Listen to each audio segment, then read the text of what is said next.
Welcome to the Trump Breaking News Network, your daily source for up-to-the-minute Trump news. Join us today and every day. Here's today's news. This is TBNN. Breaking: Trump declares national emergency over opioid crisis.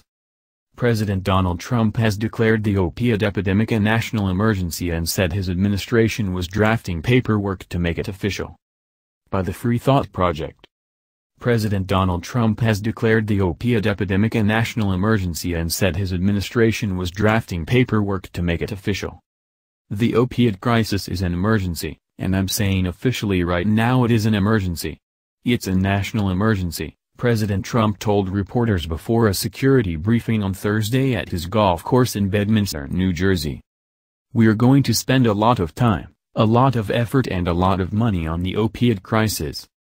Trump told reporters the drug crisis afflicting the U.S. is a serious problem the likes of which we have never had, and said he's drawing up documents to so attest.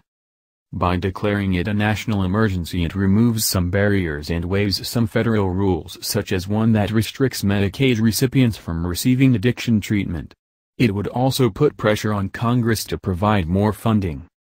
In early August, Trump's Commission on the Opioid Crisis issued a preliminary report that described the overdose death toll as September 11th every 3 weeks, and urged the president to immediately declare a national emergency under either the Public Health Service Act or the Stafford Act.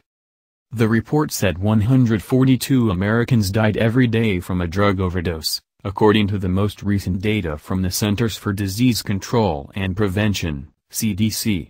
It added that 27 million people reported in 2015 they currently used illegal drugs or abuse prescription drugs, but only 21 million receive any type of treatment. Read more: 3 sinister things America let Obama get away with that Trump can use to devastate the U.S. The report also found that 40% of people with a substance abuse issue also suffered from mental health problems, and less than half received treatment for either issue. And often it was lack of access to care, fear or shame and discrimination and lack of motivation. Health and Human Services Secretary Tom Price suggested earlier this week the president was leaning against the recommendation when he said the administration could deploy the necessary resources and attention without declaring a national emergency. Still, Price stressed that all things were on the table for the president. On August 2, Attorney General Jeff Sessions announced a dozen federal prosecutors will be sent to cities ravaged by the opioid epidemic to investigate healthcare fraud and opioid scams fueling the drug abuse epidemic. Prosecutors, who will be funded by the Justice Department for 3 years, and tasking with rooting out pill mills and tracking down doctors and other healthcare providers who illegally prescribe or distribute narcotics such as fentanyl and other powerful painkillers, according to Sessions.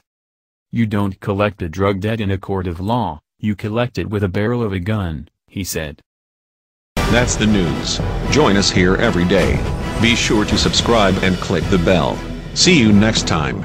This is TBNN.